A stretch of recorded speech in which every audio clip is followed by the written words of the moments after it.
Quand on parle de masse, on pense tout de suite au poids. Ce sont des mots qui ont la même signification dans le langage courant, mais en physique, ce n'est pas la même chose. Par exemple, un astronaute a la même masse sur Terre que sur la Lune, car il n'a pas maigri, mais il ne fait pas le même poids. Mais ne rentrons pas dans les détails pour l'instant. Vous en apprendrez plus sur le poids en classe de 3e. Nous nous contenterons pour l'instant d'utiliser uniquement le mot masse. Donc, que représente la masse? Prenons par exemple 2 paquets de sucre de masse différentes. Pourquoi n'ont-ils pas la même masse?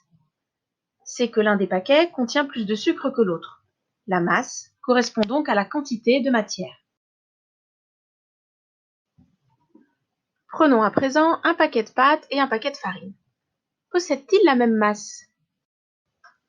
Non. Pourquoi? Parce que des pâtes, ce n'est pas de la farine. La masse dépend donc de la nature de la substance.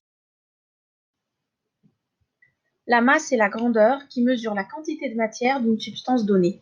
C'est une grandeur extrêmement importante en chimie.